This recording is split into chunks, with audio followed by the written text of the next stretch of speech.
Hello, and welcome in to the most accurate podcast here for fantasy. I am Matt Okada as always. I have John Paulson as always, or at least almost as always. We had one or two guest spots this year.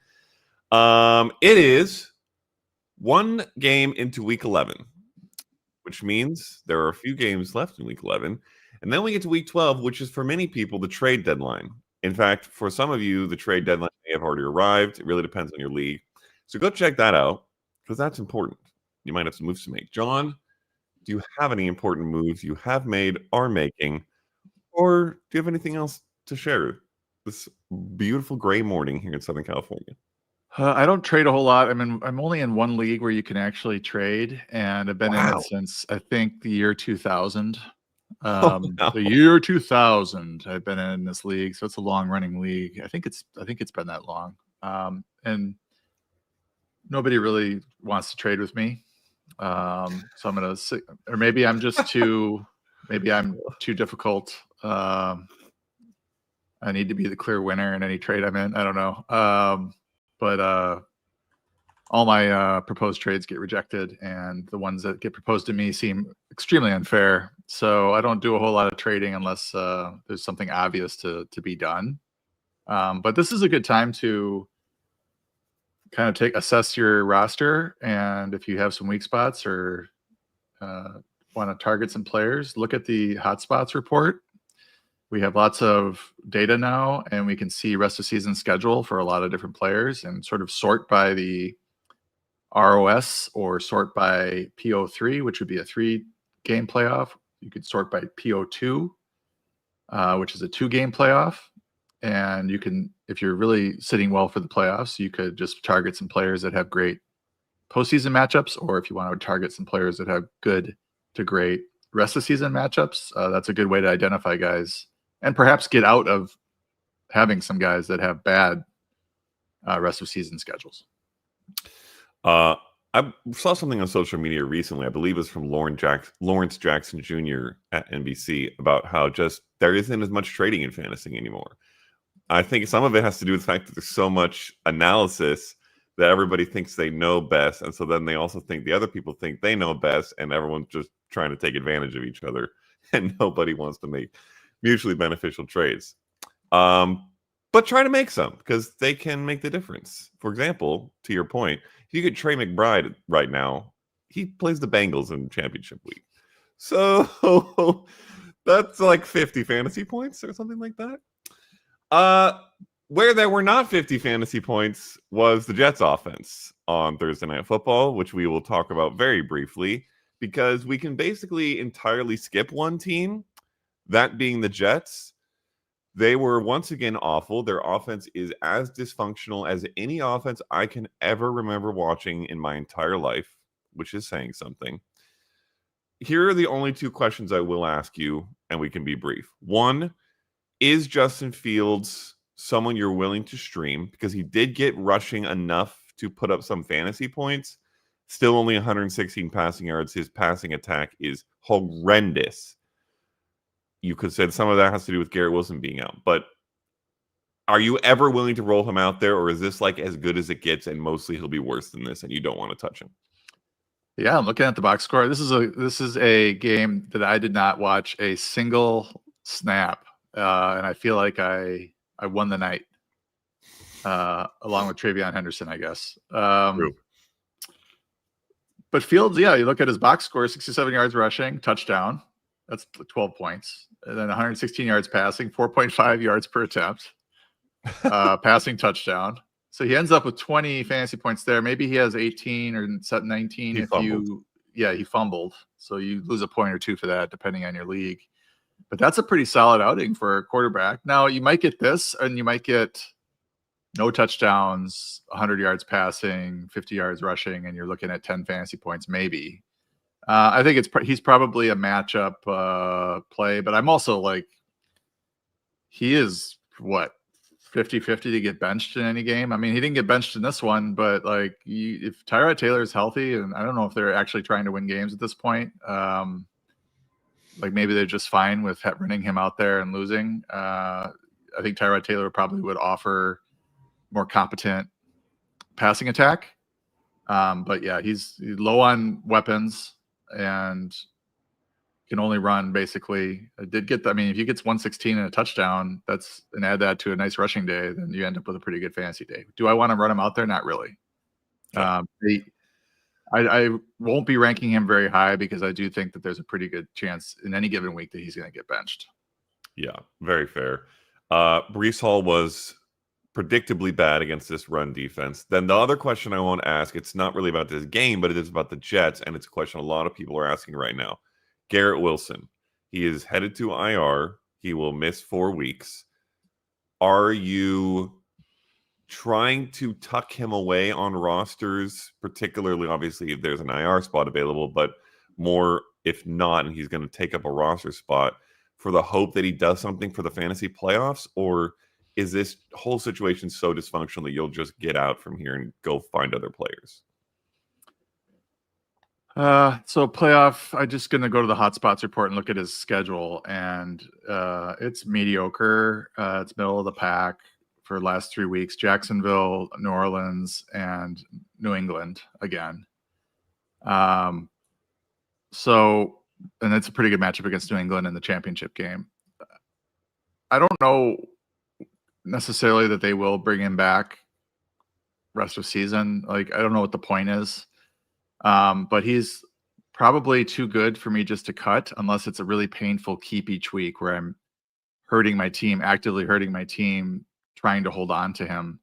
Otherwise, I think I'm fine with him just kind of eating up a bench spot for now. He could be back. Let's see, it's 11, 12, 13, 14, right? He's going to miss those 4 games. He could be back week 15 for the fantasy playoffs. You're probably not going to feel comfortable starting him that week. But you might at Jacksonville, depending on the quarterback situation there. And then if he does well in that game, maybe you're starting him. It also sort of depends on your receiver situation. If he's not a clear starter for you when healthy, then you don't need to keep holding him. Fair. All right, let's go to the other side. Travion Henderson. Oh, what a beautiful, beautiful sight. I think just about every fantasy manager rejoices at this, except maybe the one who was playing him this week in each league. But he started his breakout last week. He continued it this week with 3 touchdowns on the day, 2 rushing, 1 receiving. His rushing efficiency was not great, 19 for 62. He didn't break off one of those big Travion Henderson runs that has been, that makes a difference for his efficiency line. But he also caught 5 of 5 targets for 31 yards and that score. The main question here, and it is a big one right now, especially with the trade deadline looming for people, what do you expect when Ramondre Stevenson is healthy? Does this go back to the ugly Henderson barely involved nonsense it was before? Does it become a committee where both are problematic? Or does Henderson win the job with these last couple weeks? It's a tough situation because you get a guy who's, he scored 3 touchdowns, but he wasn't like chewing up the Jets rush defense. So 3.3 yards per carry. You alluded to that. Didn't have a long run, but he had 19 carries. He added the 5 catches, so 24 total touches. He ran really well last week. Yep. Generally speaking, when we have a situation like this with an established veteran who is sort of leading the backfield prior to injury, they come back and at least have a pretty sizable role. They don't just, I don't think Ramondre is going to come back and take Dearness Johnson's 3 carries. Yes, Stevenson's return will hurt Henderson in my estimation, and he won't be ranked as high just because we don't know until we see it that this is a different split or a different backfield. I don't think that I would have Stevenson ranked ahead of Henderson at this point if he came back next week. But it would be more of a RB1A, RB1B type situation where you're expecting maybe 12 to 15 touches out of each player. Also worth noting, Henderson played the vast majority of the snaps, 84%. So that can come down and still be the upper half of a 2-back backfield. So it sounds like you're not trying to trade him high or anything like that. based on this situation. Well, I mean, if you trade Henderson and you can get like a wide receiver 1 for him, or Sure. an elite tight end or something, that's fine. You just need to be okay with the fact that he might continue to lead this backfield. I don't feel like they were looking for him to be the lead back this year. I think they were going in and expecting to have a committee, and that's what they did while Stevenson was healthy. All righty. Elsewhere in New England, Matt Collins had another decent day with Kayshon Boutte out. So anyone who's getting super excited about adding Matt Collins, just know that this is, I mean, I'm saying this as a Patriots fan and a fantasy analyst, entirely dependent on Kayshon Boutte being out. He will go back to being Matt Collins when Boutte is back, I would expect. You can tell me if you feel differently. But then Stephon Diggs had a very good day. 9 catches on 11 targets for 105 yards. He's been kind of up and down. Maybe this is also a little bit about Boutte being out, but do you feel pretty good about him rest of season? Yeah, I think I feel pretty good about Stephon Diggs. I mean, he's not the elite wide receiver 1 that we've seen in his history or on other teams right now. That it just seems like that they spread the ball around a little bit more. I mean, he had 8 targets, but then you look the previous 2 weeks, he's had touchdowns save him, or previous 3 weeks. I'm sorry, he had 8 targets in week 10, 4 targets week 9, 5 targets in week 8, but caught a touchdown in each of those games. So it wasn't like the highest usage. Then you get 11 targets last night against the Jets. That's obviously the sort of usage you're looking for out of a every week starter. I feel pretty good about him. He's got a good quarterback. Boutte is dinged up and probably not going to be 100% anytime soon. And this is just becoming Diggs' passing game right now. All righty, let's get on to the news. If you have questions, you can throw those in the chat now, but we will get to them at the end of the show in the Q&A segment. So feel free to drop those in. In New York, Jameis Winston looks to be in line for the start. Jackson Dart should miss Sunday's game in the concussion protocol. I don't think we've officially gotten that news yet, but it is likely. If that happens and Jameis Winston is the starter, which they have determined he's above Russell Wilson now, does that affect anything for you for fantasy purposes?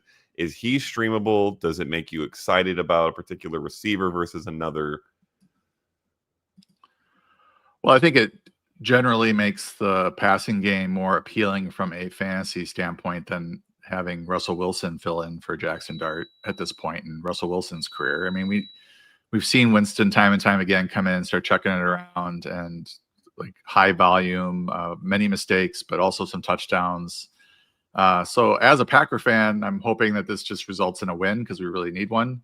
But it might also result, Darius Slayton is dinged up. He's got a hamstring injury. So, you're really only looking at Wan'Dale Robinson as a kind of a trustworthy receiver there. I think Theo Johnson is an intriguing streamer at tight end, given all the injuries that they have at receiver. Neighbors obviously out, Slayton dinged up. They don't have a whole lot of talent behind those guys. So probably a lot of targets for Wan'Dale Robinson and Theo Johnson if Slayton has to sit. If Slayton plays, then I think he's a viable wide receiver 4 type. The Packers defense is pretty good, but they've been a little bit vulnerable to receivers. So Winston is a good thing for fantasy, bad thing probably for the Giants hoping to win a game. Darius Slayton DNP again today, 3 straight DNP. It's very unlikely he plays with that stretch of practices. So unfortunate, because that might have been fun for him this game, but keep an eye on the rest of those guys mentioned in the game. Joe Burrow's 21-day practice window has been opened. He is targeting most likely a Week 13 return. Obviously, he'd been out for quite some time. This is maybe earlier than some people were expecting him to be back, but it looks like he legitimately will be quite soon. I've gotten a lot of questions about adding Joe Burrow. I think for sure you want to try to add Joe Burrow if you can, if he's for some reason unrostered. And in some leagues without IR spots, it's not too surprising. But just generally, do you feel confident about rolling him right back out once he's back? I think probably with Joe Burrow, you could. Usually I avoid, playing a player in his first game back, but he's at Baltimore that week, which is a neutral in week 13, which is a neutral matchup. Probably going to need to score. The defense is so bad that they're going to be a negative game script, regardless really of who they play, in most cases, or at least in a shootout. So Baltimore, Buffalo, I mean, that at Buffalo game's a little worrisome. Baltimore again at home in week 15, at Miami at week 16 is a tasty one. And then Arizona at home in week 17 is a pretty tasty matchup as well. So, if you have any sort of quarterback issues, it's good to try to add him if you can.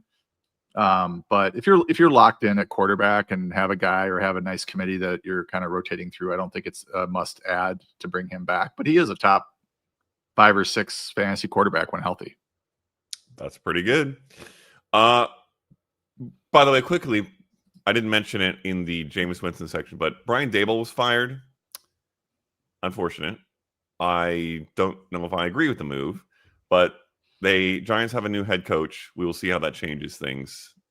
Unless you have a very strong opinion on how it somehow changes things, which I doubt, we can move on, but I just wanted to note that. Okay, you're going to love this one. I just know this is your favorite sort of thing where we have lots of good sports data to talk about to answer the questions at hand. A.J. Brown.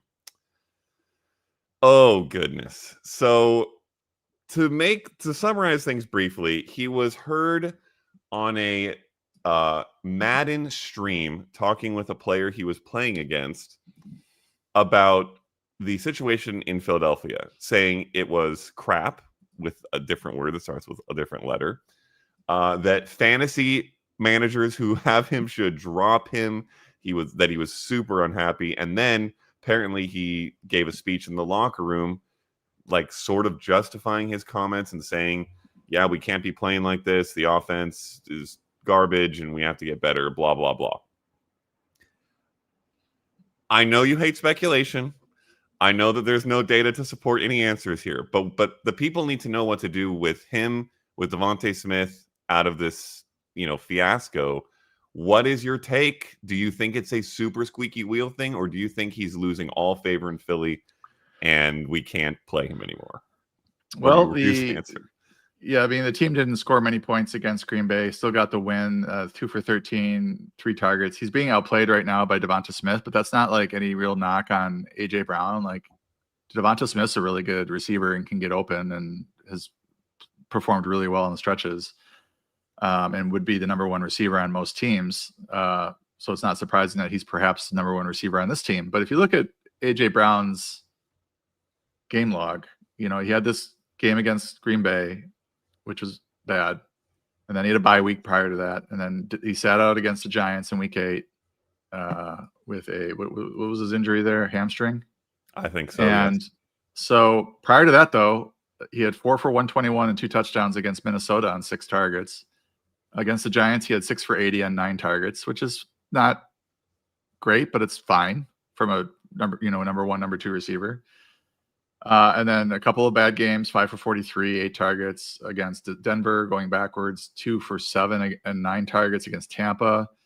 And then Rams, 6 for 109, a touchdown on 10 targets. So he's had these little moments where it looks like he's A.J. Brown. He's, other than this Green Bay game, 6, 9, 8, 9, 10 targets, 8 targets in the previous 6 games. So the usage is not bad. And this little upcoming stretch, week 11 through week 13, he's got Detroit this week, Dallas next week, Chicago in week 13. He also has Washington in week 16. He's got Vegas in week 15.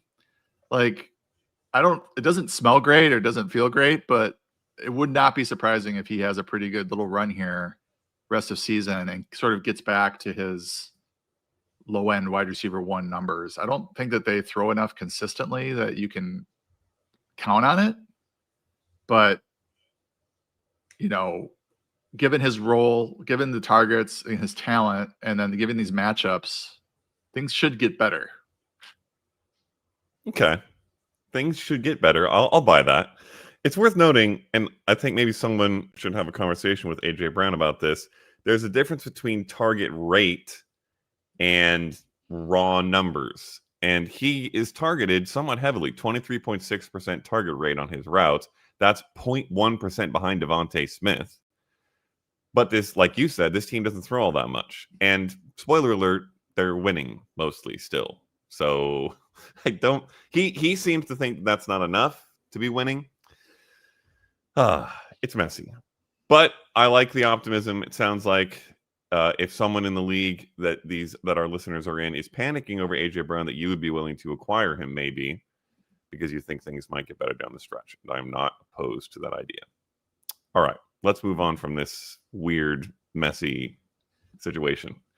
Marvin Harrison Jr. is out after getting an appendectomy. Crazy things happen in the world of the NFL and fantasy. For this week, at least, he may miss another week or so, depending on how the recovery goes. Are you looking to stream a wide receiver for Arizona? Obviously, he had been a little bit better with Jacoby Brissett. Brissett is putting together some pretty decent passing weeks, but they don't really have a clear, necessarily number two that you would slot right in. Is there someone you like, or multiple someones? Yeah, I mean, I wrote up Michael Wilson this week for sneaky starts. I've got him at wide receiver 34. He's in that Trey Tucker, Romeo Dobbs, like, okay, well, here we go. Let's see what happens type start. Like, you're hoping for the best, but bracing for the worst. But Michael Wilson has had a pretty good little stretch with Jacoby Brissett. And Jacoby Brissett's been like a good fantasy quarterback and pretty good real world quarterback. He's been like a low end QB1 fantasy wise. Wilson has been catching, like, with Harrison and McBride in the games. Wilson's been catching 35 to 45 yards each game. So I think with Harrison out, he ascends to that number one role as the receiver, but he's not the number one role in the passing game. That's obviously going to be Trey McBride, who might catch 45 passes this week. But I think if you're going to start any other receiver there, really any other player there, it's either Brissett or Michael Wilson this week. I like it. Sounds fun. Dalton Kincaid is out this week. Does that get you excited about Dawson Knox, or maybe does a wide receiver in that crew get a bump with Kincaid out? I mean, I think you just distribute the targets a little bit amongst everyone. Knox is at a high for him this week at tight end 21. So I think in certain formats he is streamable. I don't think that it's like a sure thing that he is just going to ascend into the Dalton Kincaid role or anything like that. They also have this Jackson Hawes rookie who is probably better as a receiver than anybody that's been behind Dawson Knox in recent years, with Dalton Kincaid. But I mean, with Kincaid out, Knox is like a 30, 40-yard guy. He might catch a touchdown. So for a lot of folks at this point, if you're struggling at tight end, that's not a bad streamer. Elsewhere, Davis Mills will get a start this week again in Houston, with CJ Stroud being out in the concussion protocol again. Last week, this went great, not only for Nico Collins, but also for Davis Mills. Do you think that was a fluke? Are you rolling everybody out with confidence as you would with CJ Stroud, or maybe even better? And are you streaming Davis Mills even potentially in a crazy league? I mean, that would be quite the league to be running Davis Mills out there and against Tennessee. I mean, I think with Houston, you're starting Nico Collins. I don't think I feel confident in anyone else other than Woody Marks, who appears to be ascending to the number one role there. I think he played 80% of the snaps last week. Jaden Higgins is doing okay, but you're like, I don't feel confident enough in Davis Mills. The requirements for, or the necessity for Houston to throw enough against Tennessee to like make a volume argument for him. Really to support Higgins, Xavier Hutchinson, Christian Kirk, etc. All right, that's largely what I would have expected. We were kind of in the same boat with Stroud, so not any major changes here. J.K. Dobbins is dealing with a foot injury. He did not practice yesterday. I have not seen a report yet for today, but there has been rumblings that he could hit injured reserve. And there have also been rumblings that Sean Payton basically thinks RJ Harvey is unbelievable and would be a great, great RB1 and only hasn't been because J.K. Dobbins is on the team and has been very good. To, J.K. Dobbins' credit.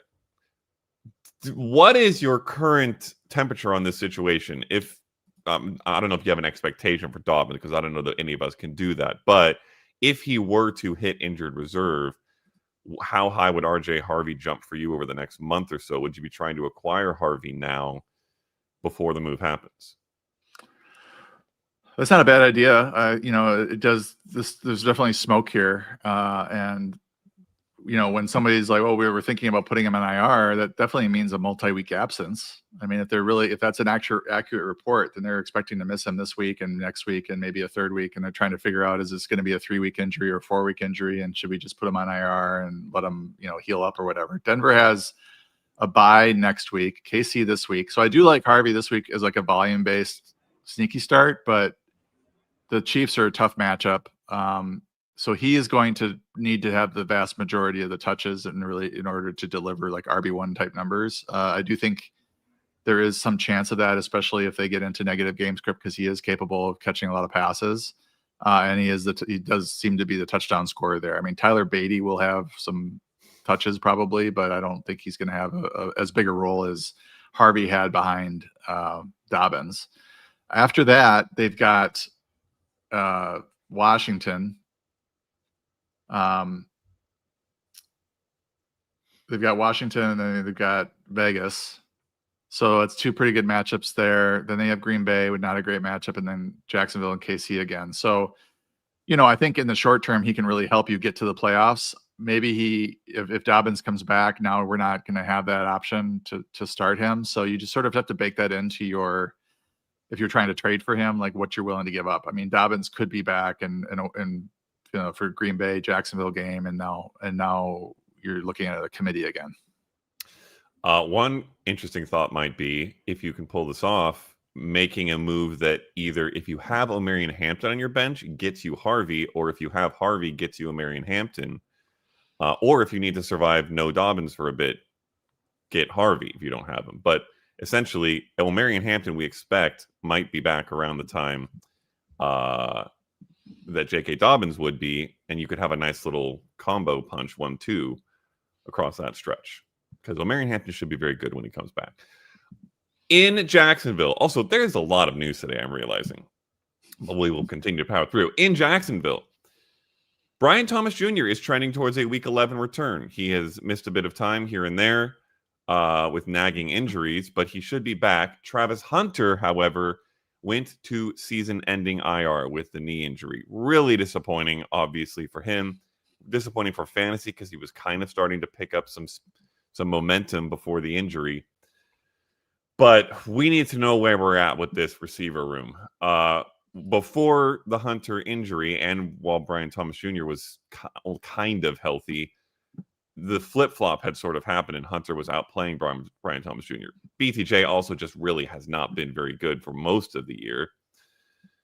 Parker Washington kind of stepped up a little bit in the slot. They went and traded for Jacoby Myers. This is a murky situation. What are you doing here, particularly with BTJ?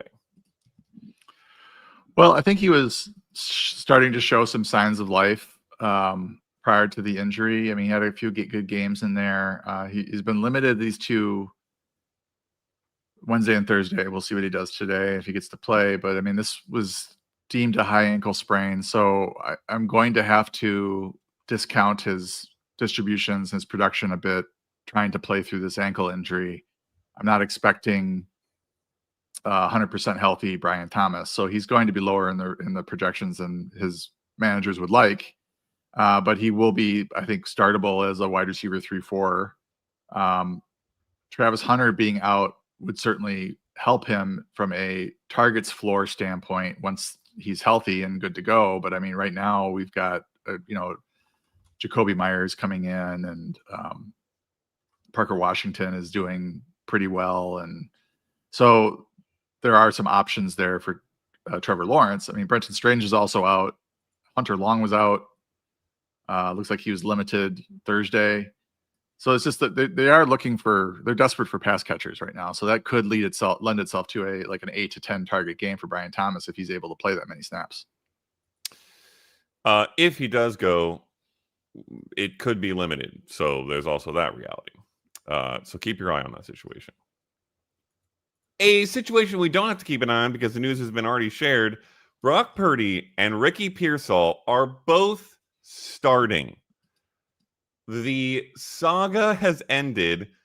Oh my goodness, is San Francisco annoying with their lack of clarity on these injury situations. But finally, both Purdy and Pearsall are back. There was some stuff that came out about Kyle Shanahan saying he would not bring Pearsall back until he was fully up to max speed. I think they're like measuring their speed in practice.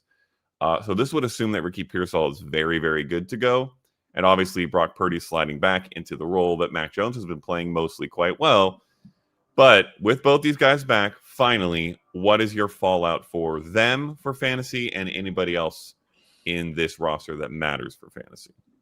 Yeah, it does seem that I mean, I think we know that Brock Purdy is going to start. It seems like Ricky Pearsall is on his way back. He's quote unquote expected to play. He's still been limited, so I'm just sort of monitoring that for now. But I probably will put him back in the projections today. He probably is going to send Kendrick Bourne, back to the bench. Juwan Jennings is starting to show some signs of life as of the last couple of weeks. So I think they're both going to be startable with Purdy back. Certainly when you look at the props for Purdy, it does appear that the market feels like he's going to sort of reassume his status as a low-end QB1. I believe his yardage props are around 250. So that with, a touchdown or two, it does offer quite a bit of fantasy value because he does run a bit too. And I think he will probably run less than he normally would because he's coming off of a toe injury, right? So, maybe he's not taking off and running as much, but if they have him out there, he's got to be getting close to 100% and able to run. So this is a good thing, I think, for 49er offense. The Pearsall return doesn't necessarily help Juwan Jennings, but it might. I mean, divvying up that attention to other receivers might help Juwan Jennings. And then the Purdy-Juwan Jennings combination was pretty strong last year in all those games, especially with the ones where Debo missed and Ayuk were out. Like Juwan Jennings had some really good games. So pretty optimistic about the 49er passing game moving forward. Love that. Notably, Shanahan said that the medical staff said that Pearsall was healthy and good to go. He still was practicing limited yesterday, may even be limited again today, but the report for now is that he should play. In Washington, this is a little bit of an interesting situation. Chris Rodriguez is practicing in full. He got banged up early in last week's game, but was leading the backfield after being named a captain, by the way, going into the week, but then missed most of the second half with this injury. Should be good to go now. I think we are all on the same page at this point. Well, I certainly am. I don't know if everyone is because he still seems to be decently high in rankings, that Ja'Cory Krosky-Merritt cannot be started.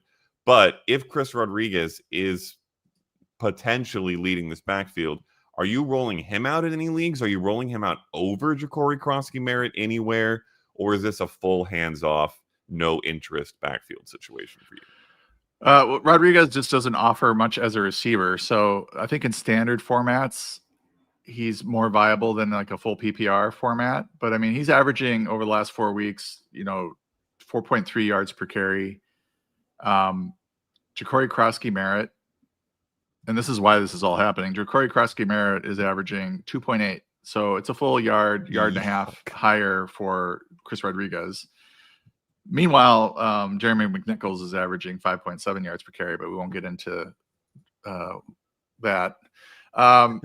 So I think what they're pointing to is Rodriguez on first and second down, Ja'Cory Krosky-Merritt maybe as a backup in that regard, and then Jeremy McNichols as the primary third down back. He has 10 targets and 8 receptions last 4 weeks of data here. So, you might end up being Rodriguez, McNichols as your 2 primary running backs with JCM just sort of sitting on the bench until he can figure out how to run for more than 3 yards per carry. That gives Rodriguez some, for second down, touchdown sort of equity, but you're hoping, he kind of like looks to me like a Nick Chubb right now. Like he's going to get 10, 12 carries for 40, 50 yards. And if you're lucky, you get a touchdown. All righty. It's a messy situation there. In Tampa Bay, Chris Godwin and Bucky Irving both returned to practice this week. Neither is going to play this week, but similar to the San Fran situation, there had been just an extended range of time that neither of these two were practicing. They are now doing so in limited fashion. Maybe they'll be back next week. This is another situation, kind of like a couple others we talked about above, of how interested in you are holding on to these guys, or maybe acquiring them for a run down the stretch. If for example, you're in pretty good shape on your record, are you trying to pick these guys up or one of them? Are you hands off on any of them? Where do you stand? If you're a manager and you've held on to Chris Godwin and Bucky Irving this long, why would you trade them away unless you can get something great? Like you might as well just hold on to them and utilize them rest of you've already spent all the capital by having them eat up your roster spots or your bench spots for multiple weeks. So I can't imagine that if I had either Bucky Irving or Chris Godwin in a league, that I would be moving them unless somebody offered me something pretty good, like a higher value player. Like, I don't know if that's going to happen out there. And if you're like sitting there and you want to acquire these guys, you just need to understand that's going to be the mindset of the person you're trying to acquire them from. Like they've sat on them for months. So why move them now unless they're just sick of having them? I don't know. That's where I'm at with it. I think Bucky Irving probably will come back and be the lead back, but I don't know that we're going to get the same sort of touch share that we were going to see this year, if not for the injury. Godwin, I think, certainly could come back and help, especially with Mike Evans still on the shelf. But I do wonder, like, what will his snap share be, for a second game back? When these guys are out this long, they don't come back to a full workload typically. So it might be a couple of weeks of ramping up. Worth noting with Chris Godwin, he had been recovering from an injury earlier in the year. It's really been a tough year for him. So I would tend to agree there that the return may be slow. Just a couple injuries to monitor before we get to matchups. Lamar Jackson dealing with this knee soreness issue. He returned to practice yesterday. He should practice today, but we haven't seen that yet. Just keep an eye out that he plays. Obviously, you're hoping to start him, and some players, Zay Flowers, a tight end that might be affected by Jackson being in or not. So just keep an eye out on that. Sam Laporta did not practice yesterday with a back injury. Keep an eye on the report for today as well. I just checked, haven't seen one yet, but obviously if he's out, that is an unfortunate piece of news for the Sam Laporta managers. You might want to get a tight end that you'd be willing to plug in now, just in case. If he's out, given the greater wealth of receiving options on that team, does anybody get a particular bump for you? Well, I just want to share a personal anecdote. Yesterday I got tied up before kickoff and did not check every one of my lineups. And I have a lineup where I have Sam Laporta at the tight end spot and I have Hunter Henry in a flex spot. And I'm like, that should be fine. Laporta's will play in the tight ends. And now he's DNP. So always check your lineups. Make sure you have your Thursday players in their positional spots and leave those flex spots so you can plug somebody else in. I don't have another tight end right now on the roster that I can plug in at the tight end spot. So I'm going to have to pick somebody up and cut somebody in order to have an option if it looks like Laporta might sit. 2 DNPs with a back injury is not great. We'll see what he does today. If he's limited and questionable, I feel like he probably will play. I think anybody, when do they play this week? The Lions. Ooh, late Sunday night. So you're putting yourself a little bit into a bind. Yeah. Brock Wright would be a pretty good pivot. Maybe a Michael Mayer from Monday night, but that's really it. So if you have Laporta, you want to play him, you might want to pick up Brock Wright. You might want to pick up Michael Mayer. So you do at least have a backup tight end that you can put in there if he's questionable game time decision and doesn't play. Messy situation. And last bit of news here, Isaiah Pacheco is looking to be on the wrong side of questionable. He did not practice Thursday. I have not yet seen anything for Friday, but most likely he will be out again. I guess such the question is, where is Kareem Hunt for you in your rankings? And who are you starting him over or below? Well, Denver's not a great matchup. They're 11th in adjusted fantasy points allowed to the running back position. Kareem Hunt does not inspire a ton of confidence, although he does have a pretty good touch floor and some touchdown equity in that offense. So I've got him at running back 27 right now. I do sort of wonder if maybe they try to get Smith more involved, coming out. They had a bye last week, right? So trying to get him more involved perhaps. But Hunt has been the lead back there with Pacheco out. There had made comments throughout the year about trying to get Brashard Smith more snaps. Had not really done so to any significant degree, but the bye week is often a big part of that. And Andy Reid is usually very good at coming out of the other side of a bye week. So we will see what happens. All righty. Matchups to analyze. The game of the week, I have tabbed it as Bears-Vikings. There are several other more important NFL games this week that are interesting, but most of them have very obvious decisions. So I'm going with Bears-Vikings to get your thoughts on some less obvious decisions. The over-under is 48.5, which is pretty good. It's not crazy. The Chicago defense is bottom half of the league in adjusted fantasy points allowed to every position, and they are 29th exactly against quarterbacks and wide receivers, which is really nice. Main question here is J.J. McCarthy streamable? And maybe the question there is how streamable? Because he's been, like, his passing game has not been particularly incredible, but he's been offering some nice rushing work. And then obviously you're starting Justin Jefferson, but is Jordan Addison interesting to you? He's been a little bit inconsistent, particularly with McCarthy. And then what are you doing with the Minnesota running backs? Because that running back room is hard to trust, I would say. Aaron Jones looking decent in recent weeks, but who are you rolling out for this team? Yes to McCarthy being streamable. I've got him at QB 14. Right below Jordan Love, right ahead of Jacoby Brissett, who would be higher if he was not playing without Marvin Harrison. McCarthy does run the ball a bit. He has had two pretty good games, one kind of mediocre game, one terrible game at home against Atlanta. But this matchup against the Bears is really tasty. 29th in adjusted fantasy points allowed to the position.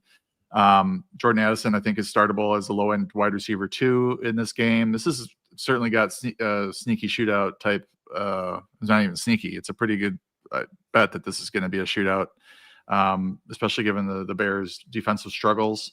As far as the Minnesota running backs, I have Aaron Jones at 18, which I think is pretty high. And the reason I have that is the last 2 weeks he has operated as the clear lead back.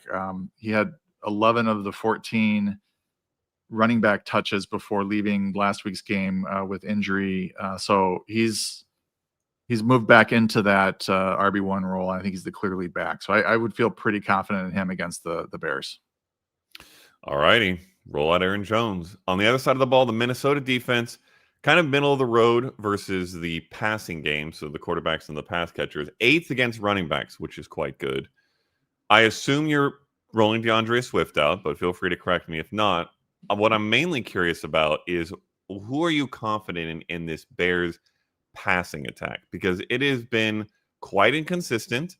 Rome Odunze, DJ Moore have disappeared at times. Do we believe in Colson Loveland yet? It's kind of a maybe a little bit of a murky room, but with a lot of upside that we've seen flash. So I'm wondering where you stand on these guys.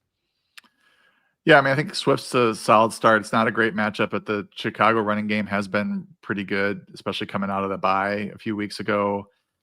So feel pretty good about him as like a low end RB2.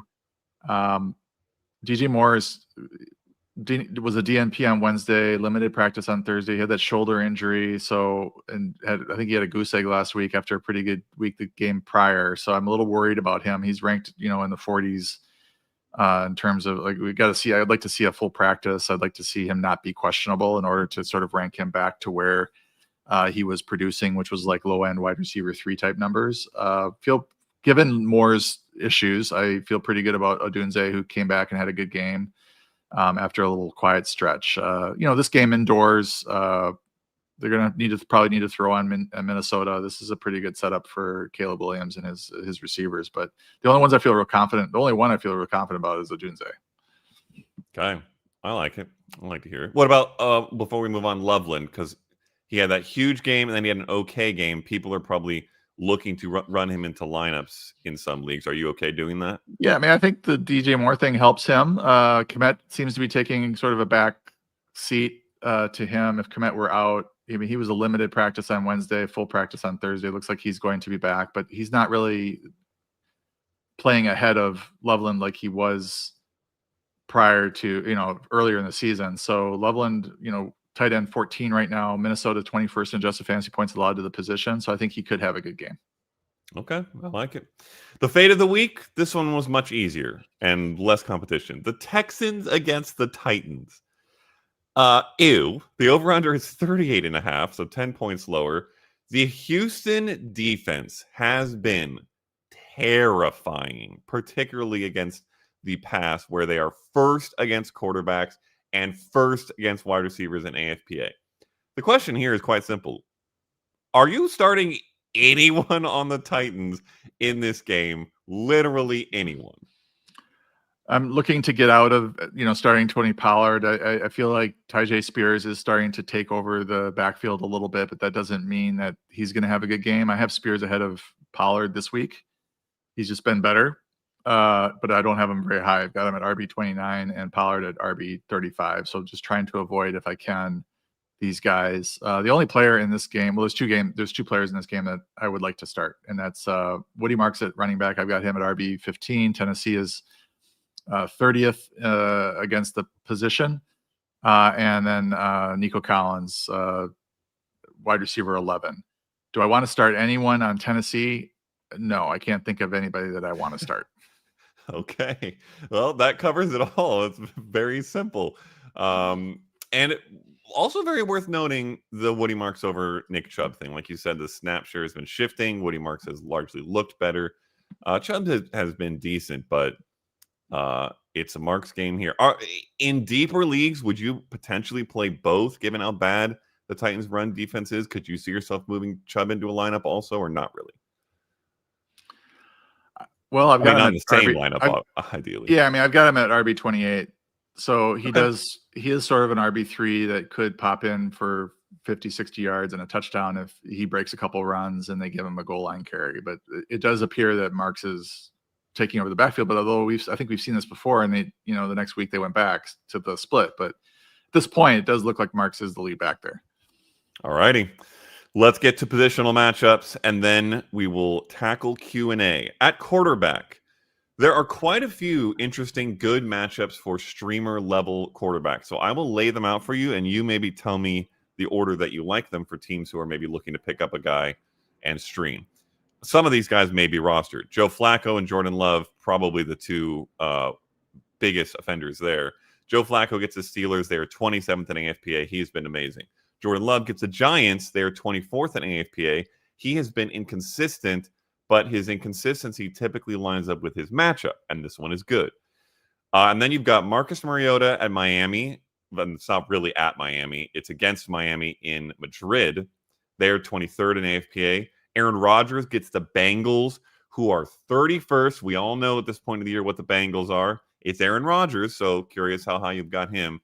Geno Smith, who got banged up and destroyed by the Broncos last week and has not really been great, but he gets the Cowboys, who are 32nd.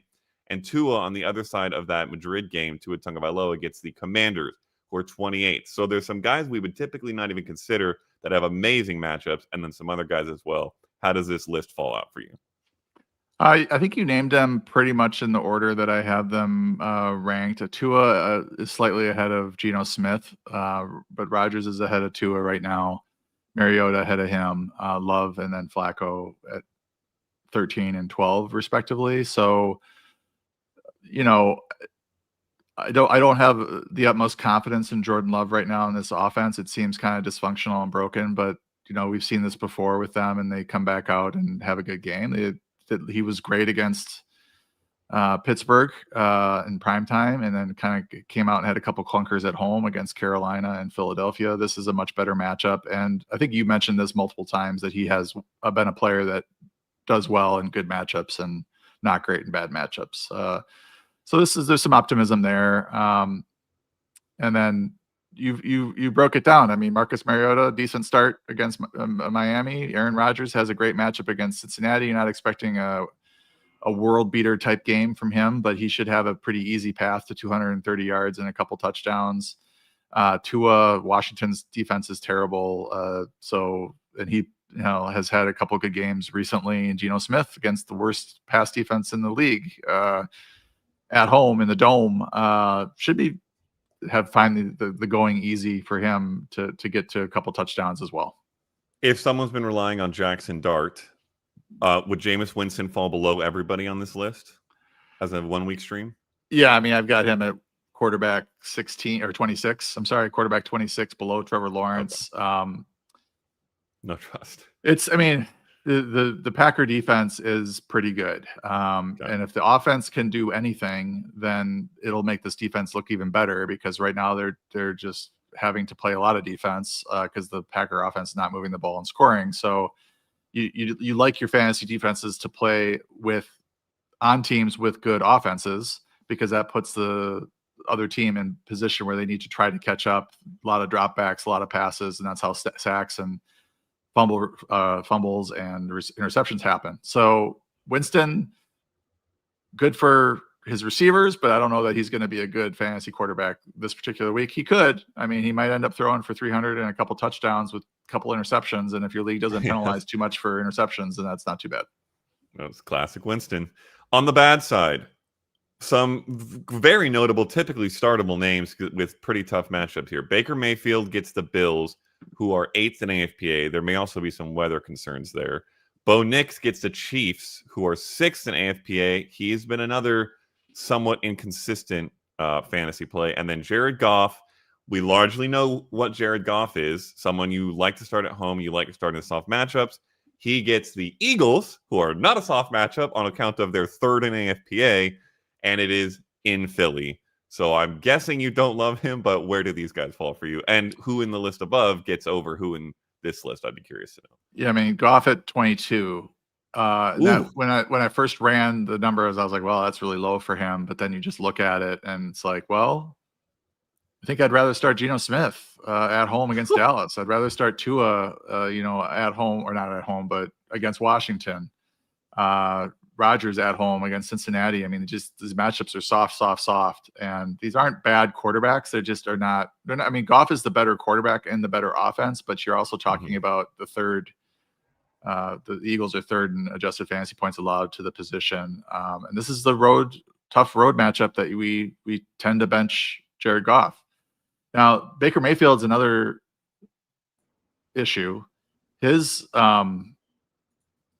market-based projections are extremely low right now, and I'm trying to sort of figure out what's going on. But his yardage is his market-based projection for his. If you look at our Sharp Stack app, we take all the lines, the prop lines at all the different books, and we back into projections based on that. What's the implied total for these guys? And Baker Mayfield's at 209.7 for passing yards, 1.34 touchdowns, which have to be lows for him, season lows in terms of projection. So he's popping up below Jared Goff, below Geno Smith, below Michael Penix, just ahead of Trevor Lawrence and Jameis Winston. So the market is worried about Baker Mayfield. I tend to not worry about it. It might be a weather thing, as you mentioned. It's 21-mile-per-hour winds right now. I got to look closer at it. How much snow is coming and that factor of it. Because if the total's dropping precipitously, then his numbers are going to certainly drop because he doesn't run as much as Josh Allen does, and not as probably he's used to playing in the snow, given the fact that he plays in Tampa. So he's at QB 11 right now, but that's to be determined as we get closer and trying to figure out and parse these market-based projections as to why they're so low. Because I've got him ranked as a low-end QB1. I believe that the consensus rank on him is around there, but the market is ranking him more as a low-end QB2, which is unusual for him because he's been kind of a top 6, top 7 guy for 2 years. Worth noting, and this is not a very large dip, you would think, but the Bills-Buccaneers game did open at 50.5 and is now at 47.5. So to your point, it is dropping. Now, that's like 1.5 implied total drop for each team. So it doesn't sound like a lot, but it tells you something about the situation there. Alrighty, running backs. The best, here's all the good, but the best by far in terms of matchups is Jaylen Warren, who gets the Bengals, 32nd in AFPA. I do feel somewhat confident that I could score 5 fantasy points against this defense, but Jaylen Warren is much better than me. So he is very intriguing. I'd be curious to hear just how intriguing for you. Elsewhere, Rachaad White, with Bucky Irving out again, gets the Bills in that game we were just talking about. They are 28th in AFPA, and if this is a weather situation, you would expect perhaps that things would swing towards the run game's way.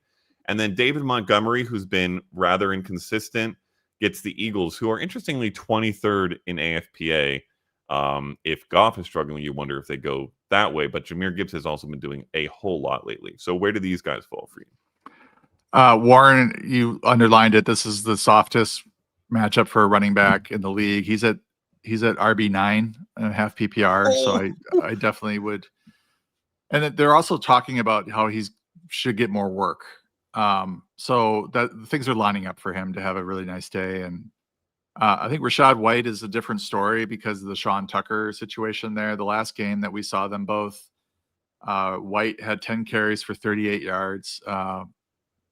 My math background tells me that's 3.8 yards per carry, whereas Sean Tucker, 53 yards on 9 carries.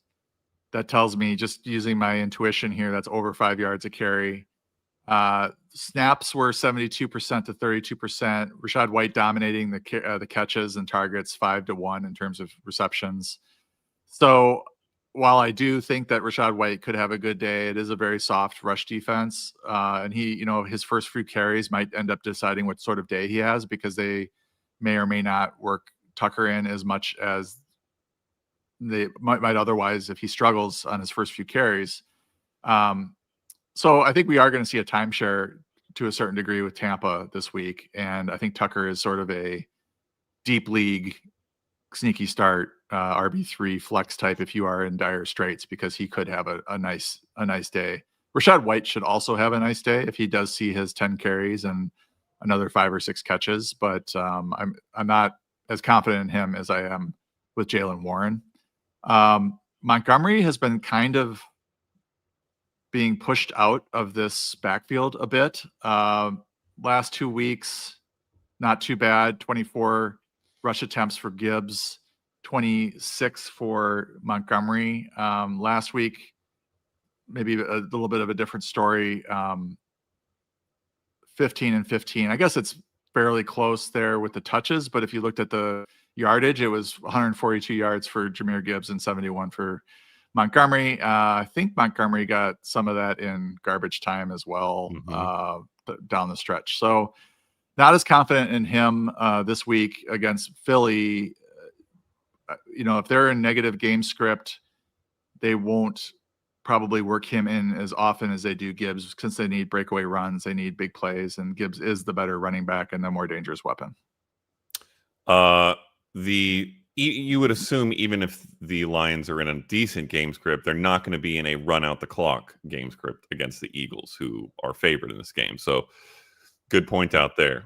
On the bad side of running backs, we hit on RJ Harvey briefly in the J.K. Dobbins discussion. The Chiefs are very good against running backs, 6th in AFPA, but you mentioned, I believe, volume there might be enough for Harvey to be startable.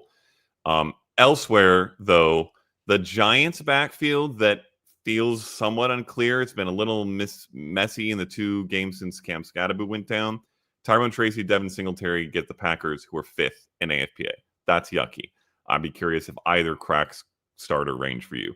And then the real rough one, the Seahawks get the Rams, who are 1st in AFPA, and the Seahawks backfield has been torturous for fantasy this season, with Kenneth Walker typically getting the higher workload, but never, it seems, getting the touchdown opportunities. Zach Charbonnet getting all the touchdown opportunities, it seems, but largely being inefficient for the most part and losing a bunch of work to Kenneth Walker. Is anyone startable in this group of 2 teams, really, Giants and Seahawks? Yeah, you're not feeling good about it. But Tyrone Tracy, high-end RB3, he did have 14 rush attempts, 1 reception, so 15 touches. So if you're in a pinch, it's not a good matchup against the Packers. And if the Packers play to their ability, the Giants will probably be a negative game script. And then what are we getting out of anybody? As far as Seattle, this is, I think, the first week where I've got Charbonnet ahead of Kenneth Walker. Charbonnet at 30, Walker at 33. Terrible matchup against the Rams. Last week, Walker 15 touches, Charbonnet 14. Charbonnet was more efficient, 83 yards rushing, 67 yards rushing for Walker. On the season, the touchdown disparity is 6-3. Charbonnet to Walker. Last week, of course, George Holani had a touchdown, which I'm sure made everybody really happy. Charbonnet has been more efficient. Last 2 weeks, 22 carries, 108 yards. Walker, 25 carries, 109 yards. The touchdown for Charbonnet as well. So these 2 are just basically splitting the work. Walker is getting more snaps, but Charbonnet tends to get more touchdowns, and I think that gives him more upside on a weekly basis. Ugly. Also worth noting on the touchdown front, the Rams simply do not allow touchdowns to running backs. They've allowed, I think last week was the first one they had allowed all year. I forget who it was, but some running back scored a rushing touchdown in week 10, and it was the first one they'd allowed all season. Ugly. On the wide receiver front, we'll see how good it is after what we talked about earlier, but the Eagles get the Lions, who are 25th in AFPA. I imagine you are starting both Devontae Smith and A.J. Brown, but I would be curious how close they are to each other and how high they get in the rankings. You briefly talked about the matchup a little bit earlier.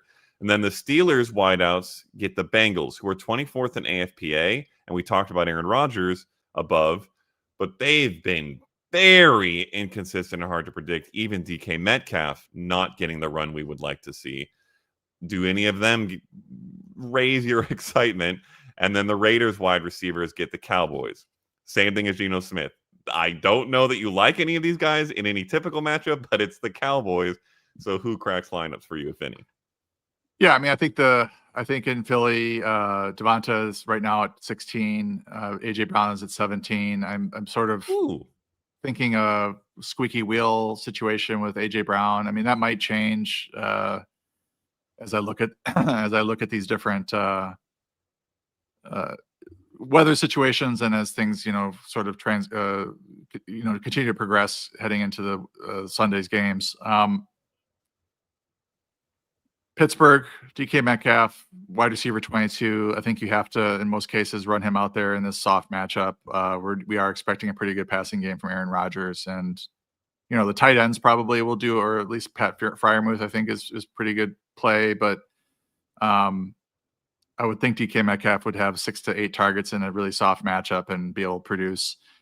As for Vegas, Trey Tucker at 35, Tyler Lockett at 46. I think Lockett is pretty sneaky given the 6 targets he had last week. He does have a built-in rapport with Geno Smith, and I think what they saw was that Jacoby Myers was not playing particularly well, wanted out of out of Vegas. Tyler Lockett got cut by the Titans, and they were like, well, Lockett can replace Jacoby Myers in our offense. Geno Smith likes him. So he's going to see a lot of snaps there with Trey Tucker. Trey Tucker does have a 3-touchdown game this year. If he were to have another multi-touchdown game, it would probably be this week against Dallas. So that's why he's ranked as a low-end wide receiver 3. But I don't have much confidence really in either player. I think they both are sneaky and that the matchup's good, and they're going to be running around a lot of routes against a bad team. Might be more of a DFS play there, but interesting ones for sure. On the bad side, there's quite a few names here. I'll give them to you, and you can tell me which ones you really care about. Deebo Samuel gets the Dolphins. They're 8th in AFPA. He's been a bit hit or miss. Tyrone McMillan gets the Falcons, who are 7th. Has had a very capped ceiling because of Bryce Young's work, but maybe people are rolling him out for the floor. Jameson Williams, who had a nice game, maybe a nice couple games even, gets the Eagles, who are 4th. Xavier Worthy gets the Broncos, who are 2nd. He's also just not really done much with Rashee Rice back. And I don't know if Pat Surtain is back. I don't believe he is yet back. Obviously, he would theoretically get a little less Pat Surtain than Rashee Rice might. You would expect that. And then lastly, just the whole wide receiver rooms of the Broncos and the Jaguars against the Chiefs and Chargers, respectively, who are 3rd and 5th in AFPA. Very rough. Some interesting situations there in terms of who's playable. So there's a lot of names. You tell me which ones you care about or that fantasy managers should know about. Well, I'm not worried about Deebo. He plays mostly in the slot, like 60% of the time. He's got Dante Trader Jr., who has one of the softer, looking at the wide receiver cornerback matchup chart, it's one of the softest matchups at the slot corner. So I feel pretty good about Deebo. I'm not worried about the 8th place adjusted fantasy points allowed to receivers that the Dolphins are. Would not want to start anybody else in the Commanders passing game other than maybe Zach Ertz. And then Ted McMillan, I think, is a pretty okay start, wide receiver 3. I mean, that passing game is not real strong, but he does tend to see most of the targets, so he's okay. Xavier Worthy, I'm avoiding. He just has not been a consistent weapon in that offense with Rashee Rice back. So that was one of the blind spots heading into the season, was like, what was Rashee Rice going to do? Really, the correct advice would be to draft him and stash him. I felt like we hadn't seen Rice with this version of Xavier Worthy, and are we going to, what are we going to see in terms of a target split? But it's been pretty much all Rice. Jameson Williams, the matchup isn't great, but this is a game that the Lions could be a negative game script. They could need to throw more than they want to. Sam Laporte is dinged up. This could be a Jameson Williams high target game, given possible high pass attempts and Laporta, iffy to play, possibly out. Is Xavier Worthy droppable for you? Yeah, I mean, you're getting into that sort of range. Everybody's droppable, I think, outside of the top 20-25, just depending on the league and what you have and who's available. Sure. I mean, I think he's worth stashing in case there's a Rashee Rice injury. But that's what you're sort of banking on unless they really start to ramp up his production. And one last little question. Are you still ranking Courtland Sutton ahead of Troy Franklin with confidence? It's 30 for Sutton and 31 for Franklin this week. Wow. So we have definitely moved into, one more week of Franklin outperforming Sutton, and he'll probably be ranked ahead of Sutton. Okay. Basically a coin flip right now. Last bit of matchups, the tight ends. Rondé Gadsden gets another great one with the Jaguars, who are 31st in AFPA. He should, it seems, be starting just about every week, but if you were between him and some other guy, it's probably Gadsden, I assume, unless your other guy is incredible. Kyle Pitts gets the Panthers, who are 26th. Zach Ertz gets the Dolphins, who are 30th. You mentioned him briefly above when we were talking about Washington. Noah Fant gets the Steelers. That's a very deep one, but the Steelers are 29th in AFPA, so if you had to stream very deeply. And then Pat Fryermuth, you mentioned it, gets the Bengals, who are 32nd, but really they should be ranked like 40th or something with how bad they've been. The last time he played this team, he scored 25.6 fantasy points. So who do you like of this group, and how high do some of these ones with great matchups get for you? Yeah, some of these guys made it into sneaky starts. Yeah, Gadsden's a must start. Pitts has been pretty productive. He's basically, taken over the number 2 role in that offense from Darnell Mooney. So I think he's a solid start. Zach Ertz, given the Terry McLaurin injury and the matchup against Miami, is solid. I mean, you're not going to get a monster game out of him, but you might get 5 for 50 and a touchdown.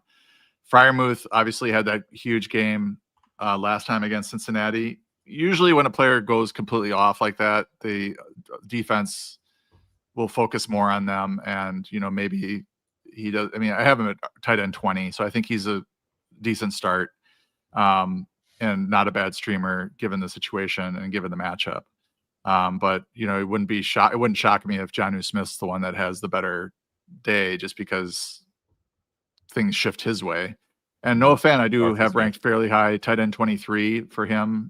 Pittsburgh 29th in the adjusted fantasy points allowed the position. He's been a pretty steady contributor, not any sort of big numbers or anything, but he's definitely a threat for 40 yards and a touchdown against Pittsburgh. All righty. Last bit of matchup stuff. The tight ends with tough spots. Cade Otton has been quietly, or not so quietly if you pay attention to, fantasy podcasts, because we've talked about him a bit, but with all the injuries there, productive, getting targeted for Tampa Bay. He gets the Bills, who are second in AFPA against tight ends. Them and the Falcons have just been murderous against the position. So that one's real rough. Curious if he still cracks starter range. And then the Browns duo gets the Ravens, who are 9th in AFPA. Their defense is also just very different now than it was earlier in the year. They've certainly gotten better. Harold Fannin also been limited in practice. So maybe the question is, if he's out, do you start David Njoku? If he's in, is it a stay away from both kind of situation? Well, I think some people are, forced to start Njoku. I think I'm in that situation this week in Scott Fishbowl.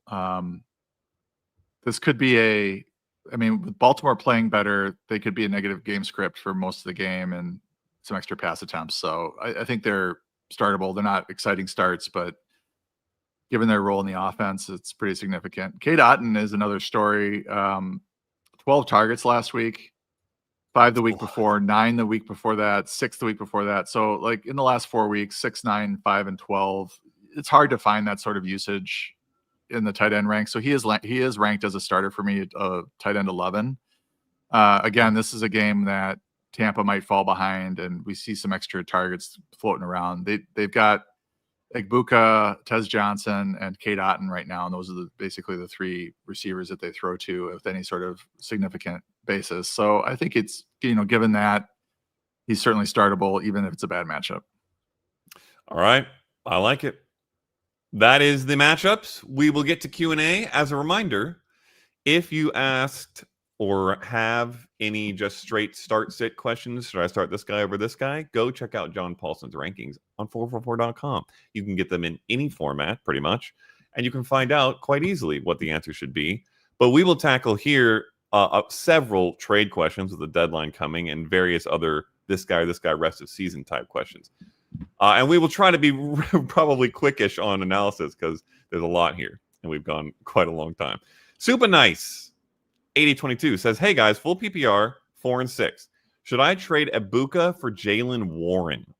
I have Gibbs, Dobbins, Henderson at running back, Rice, Sutton, Alec Pierce, and Parker Washington at wide receiver.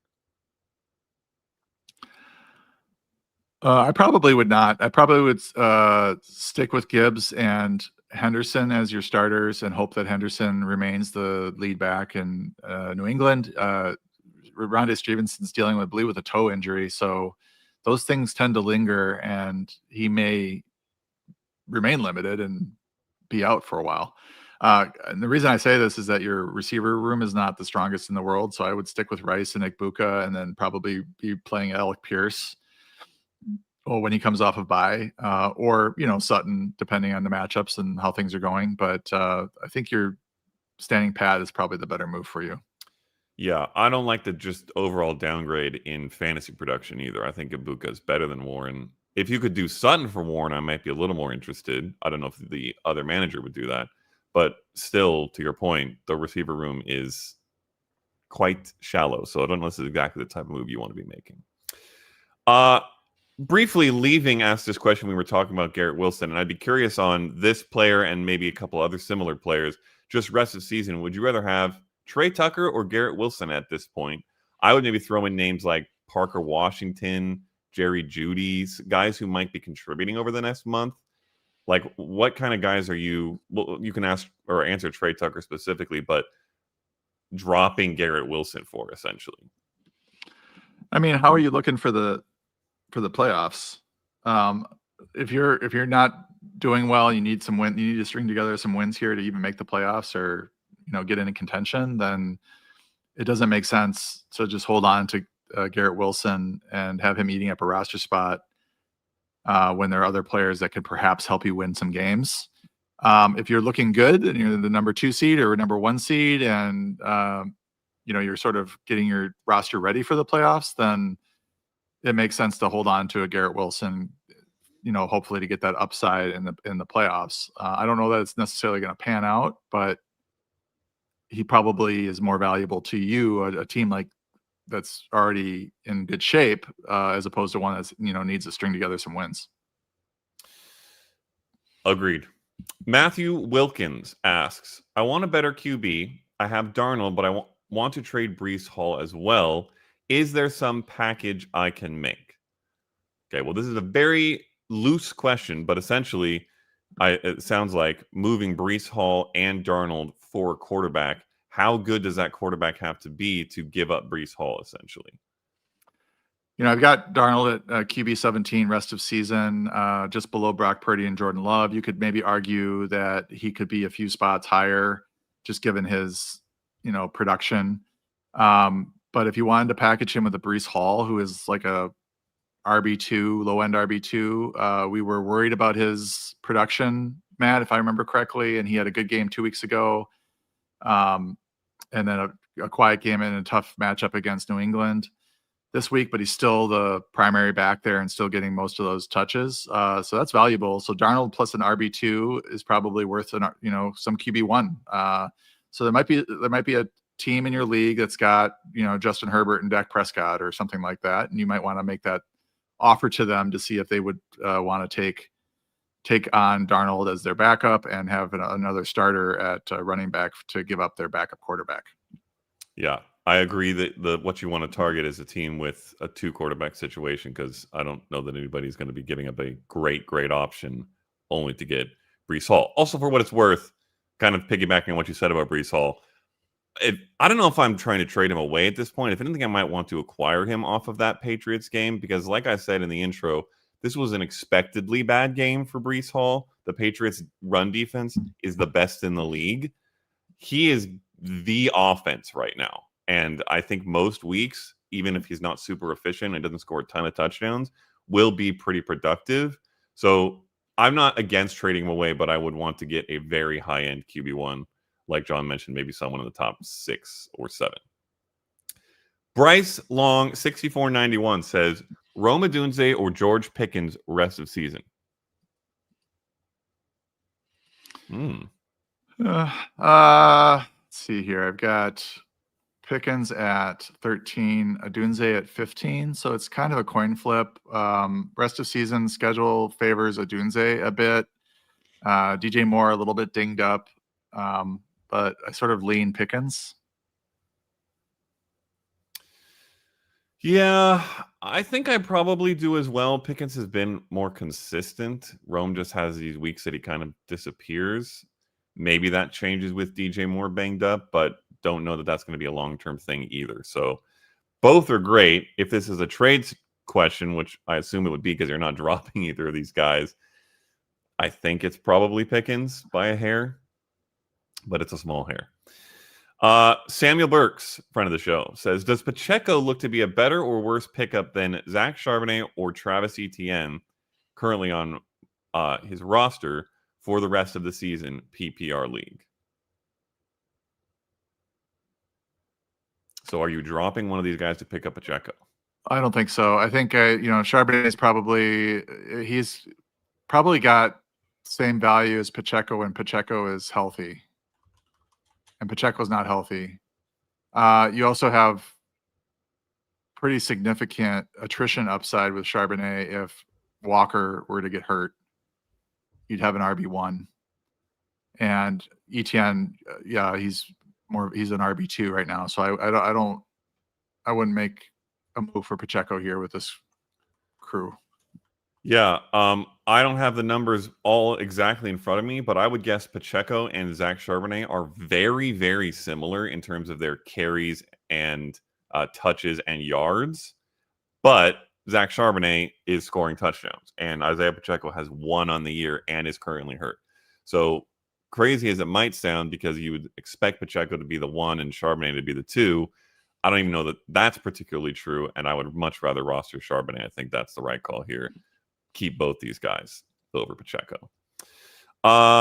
Chase Lex says, redraft PPR league, trade Charbonnet. We got another Charbonnet question for Gadsden. I only have Loveland at tight end. Running backs are Achane, Judkins, Rashad White, Jordan Mason, Ty J. Spears, and Charbonnet.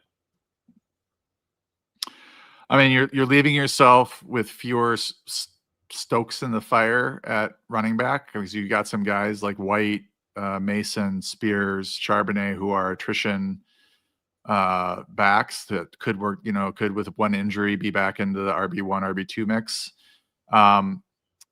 However, I think you're getting a pretty significant upgrade at tight end to Gadsden. Loveland's fine, but he's not. I mean, Gadsden's the rest of the season top 5 tight end, so having a weapon like that is worth it. And you're giving up a RB2, RB3 type really for a tight end 1. So I would do that. I 100% agree. I think picking up an elite tight end down the stretch is a big, big move to win fantasy playoff games and championships. It's that difference maker. Gadsden is that guy. Charbonnet is not a difference maker for your team, I don't think. As much as we just talked about him being better than Pacheco, I think he's largely in a clump with these other running backs you have that week to week is going to be more or less the same, somewhat touchdown dependently.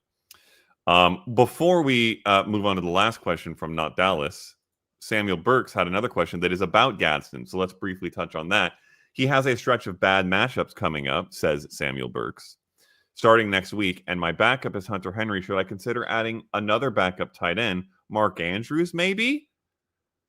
I'm guessing the answer is no from you, John, because we just talked about him being basically a matchup-proof tight end 1. But any thoughts? I mean, I would probably wait and see. Like, he's going to have Jacksonville this week, which is a great matchup. He has his bye next week, and then he's got Vegas, which doesn't really concern me as a matchup. He's got Philly at home. They're pretty good against tight end position. Kansas City's pretty good against the tight end position. However, I'd want to see him struggle against Vegas or Philly before I start benching him for anybody. Like, I'm not saying he's matchup proof, but it certainly appears that he is a key cog in a pretty good passing attack, and he's got a good quarterback, and he's been heavily targeted for weeks now. So I would just stick with him. Worth noting, he had a, quote, bad matchup against the Titans in week 9, and he still caught 5 of 5 targets for 68 yards.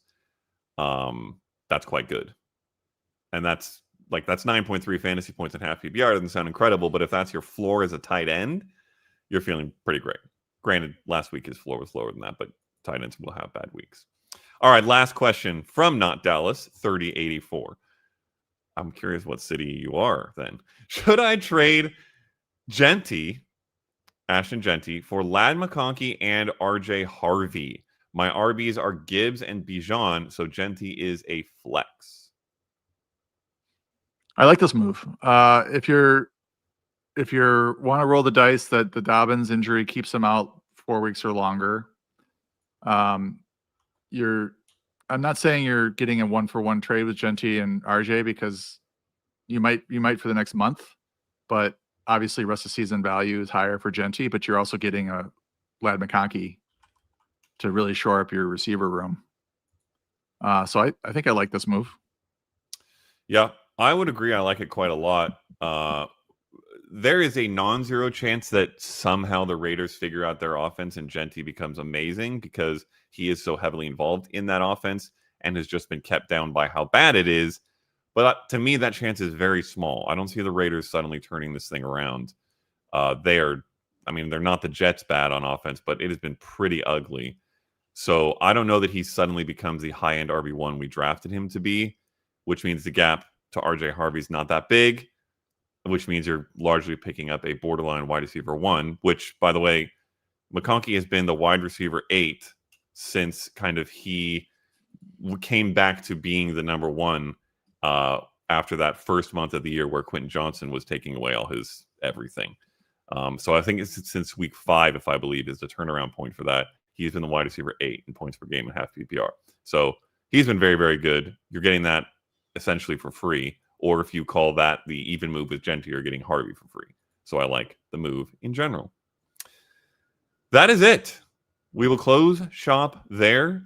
Lots and lots and lots and lots of good stuff. Many trade questions to be answered this time of year. If you have other ones, you can hit us up on the social medias, or I think there may be an AMA.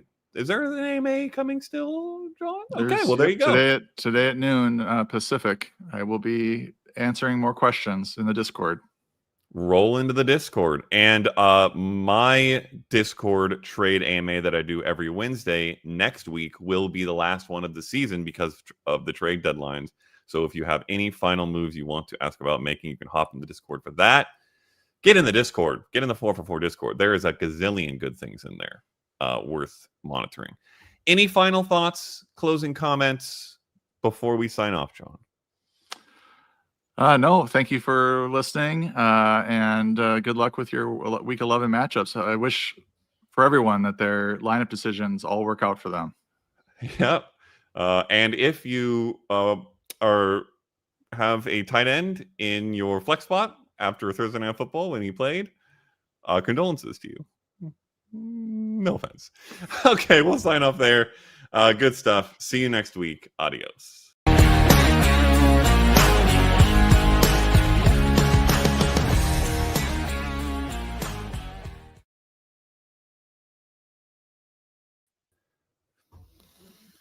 As you were saying that, I'm sitting here looking at my FFPC team going,